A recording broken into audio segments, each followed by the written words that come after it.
how did you find Bond? Now I gotta remember. How did I find? Oh, I was at a Bible study with my uncle. So my uncle Lord. knew. Well, of course. You got to be at a Bible study. A faith-based Bible study. And my uncle knew who Jesse was. I didn't know who Jesse was. And then I went over there for a Bible study, and he had Jesse playing on the TV. And same kind of similar thing. I was just, it was very like, he was just naturally funny, so it was interesting to watch. But even the things he was saying during the episode that I was watching, it was kind of crazy. It felt crazy at first. Like, it was like, really? And then it wasn't until You're like, what the? All the way until the end. I think it was the last 5 minutes of the show. He was talking about anger and how you shouldn't have it. You got to forgive.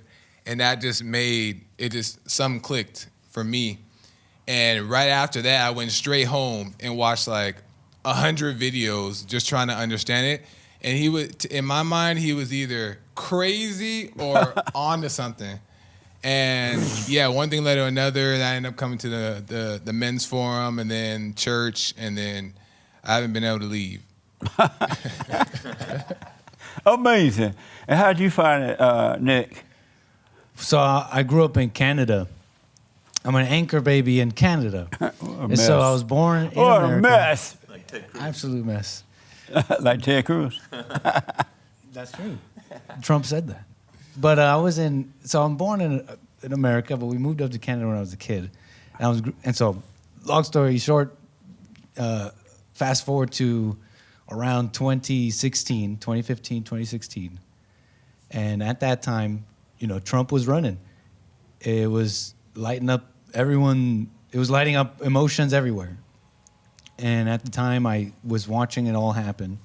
And people, I've said the story before a number of times, but I'd see people around me who had never cared about politics, never cared about any, just suddenly pick a side and be rabid and emotional and all into this or that side that I saw that it was evil. And I didn't believe in God. I didn't believe in anything. I just pretty much I had decided I was an atheist sometime in high school and was like that since then. So basically, I saw all this evil. I concluded that it had to be evil. There must have been, if there's evil, there must be good. The point is, I started thinking there might be a God. I'm on YouTube. Somewhere in the sidebar of YouTube, thank you, YouTube algorithm. I found God in the YouTube algorithm.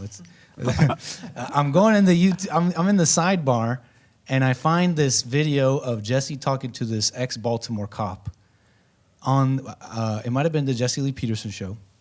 He was like this little guy, and he was so angry, and I had already kind of woken up to politics a little bit. I was like, oh yeah, conservatives, get the SJWs, yo, these pink-haired radicals, what weirdos. Anyways, I see this video of him talking to this cop, and he's telling him about anger. It was over. That was over. I had a girlfriend at the time. I'm like, anger's evil. Anger's evil. She's like, what's going on with this guy? You're like, what the? And I found Bond, the Bond Rebuilding the Man YouTube channel, and I devoured every church video I could find. And then That was years ago. you moved to the States as a chef, right? Right, I was cooking. And so I'd play Jesse, the JLP show and stuff, while I'm cutting like 30 onions, tomatoes every morning. I'm just, cooking. Crying. But it was fun. Cooking was really fun. And I got Jesse going, and life's changing. It's interesting. I end up forgiving. I go to my mom. I'm on my own already. Anyways, I'm already living on my own for a long time. The point is, I end up looking at my drawer, and I find my American passport. And I'm like, I got one of these. And I'm already like trumped out. I'm like, at this point, I'm trumped out. I'm like, America's the best country in the world. And I'm like, let's go see it. Let's go see America. Long story short, I was going to go to Texas. I had even looked up apartments. I'm like, I can live like a king for this much in Texas? Yeah. Let's just pass by LA. Let's just pass by. I was just going to come see you just to see you. I ended up at a men's forum, and like Joel, never left. And also, Nick contacted us, and he asked, could he do internship? Oh my God, I forgot about that. Kelly. Yeah. Shout out Kelly. Yeah, shout out to Kelly. She was and Kelly was the producer of The Father State at the time. She was my immigration customs agent. Yeah. Into this wonderful country. That was so funny. Yeah, I reached out to Kelly, and I had mentioned, I'm like, so you guys, like, are you guys gonna do you guys have anybody? Do you guys need help or anything? Like, there's so many people who come here I meet, and they ask me the same thing. And I remember me when I was asking that. Yeah. And so one thing led to another. I ended up at a men's forum. I told you who I was. I'm the guy who was talking to Kelly. And that actually didn't work out, if you remember. I came for a little bit, and I did some interning and trying to get guests, but I was cooking. I ended up cooking at the Chateau Marmont, and I was busy cooking. I'm like, I got to make money. And, thank you, Jesse, but I brought you a bunch of cannolis.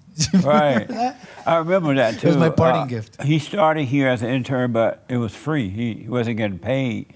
And so he had to go back to Chateau Marmont. And, Very fancy. Chateau Marmont. Chateau Marmont.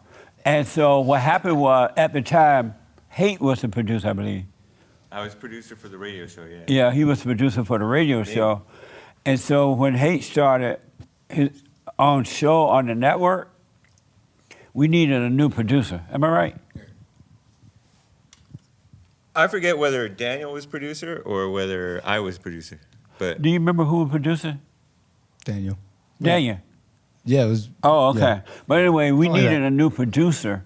And so because Nick had already done an intern here, I knew him. He was very smart and knew a go-getter and all that.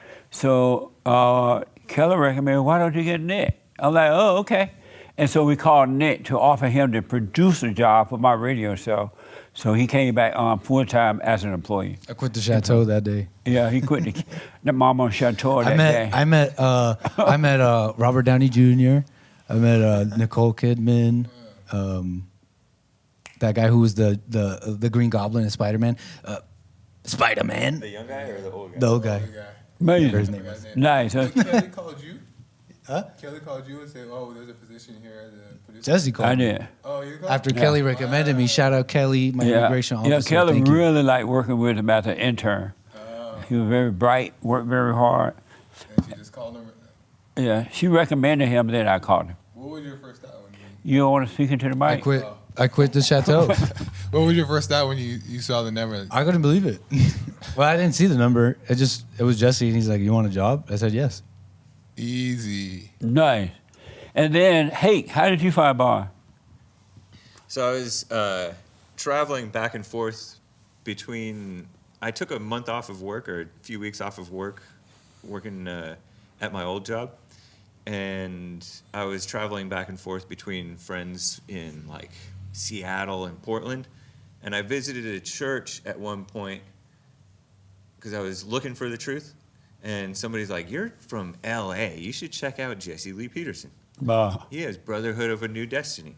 And so after I came home, that same Sunday, I came to a Bond Sunday service, and you were out of town. You were doing one of your Stop Obama's Socialist Change speaking tours or something. Oh, yeah. I used to travel around the country stopping Obama. It might have been before that, actually, because this was in February of 2007. Yeah. And I liked how there were men running the meeting. Like, finally, a church that wasn't, okay, maybe there's a male pastor, but the whole rest of it is just women running the show. So one of the guys was presenting, like, running the meeting. Kind of like you had Doug and you had Joel running the meeting when you were out. Yeah, I had some people came in at those 2 Sundays and they saw someone else sitting there for me, Joel, and then Doug. They're like, "Damn." I came all the way for nothing. I know I said sorry. No, I'm playing. And so I came back the next week and you were here, and you picked me out, like you pick out the first-time visitors. Not all the time. Sometimes. Just most of the time. But I was like know. visibly like reacting and agreeing with what you were saying. Yeah. And you offered me a job, and you're like, I don't normally just offer people jobs on the spot. And I almost took it, but I was just starting out with my dad, the old place, the cabinet shop. And so I didn't go with it, but I kept on coming to church. And eventually, several years later, your old producer was becoming a teacher at the Bond Leadership Academy. Right. So you called me up, and it was a time when the cabinet shop was going under. And so it was like the first time I worked 7 days, and you asked me if I wanted to be the producer. I'd never done anything like that, but I decided to go with it. But I agreed with basically your message of you are responsibility. Yeah. Like the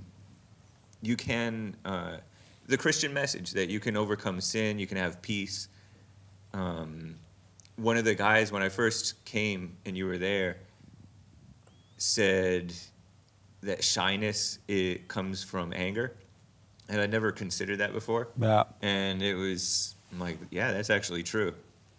So I think just basically everything you said was more biblical than any of the rest of the preachers who say, oh, you continue to sin, we're never going to have perfect peace and stuff like that. That's too bad, too. So I stayed with it because I liked the truth. And what y'all don't know is Hake used to come on Sundays, right? And he was like sugar water. He was so scared. Worse than Mike Pence. Worse than Mike Pence. Worse than... He made who's Mike that Pence other look strong. And so I would call up on him Worse than because Mitch he was so nervous, right? guy? Worse than Lindsey Graham. And then it got to the point where I would have Hake open the meeting before I get up to start talking. And he was so stressed out, he was like, I'm not coming no more. He stopped coming. Yeah, I stopped coming. I traveled with a buddy down to tend the bird traps down in way down in South Orange County on the Sunday mornings. Because he was so nervous about getting up talking. And so when I found that out, I'm like, all right, we're not going to make you get up. But all that changed. Once he became the producer and started speaking up. And when I think about it, I have to literally just think about that Hake used to be a real beta. A real beta. Beta. Even more than Amazing.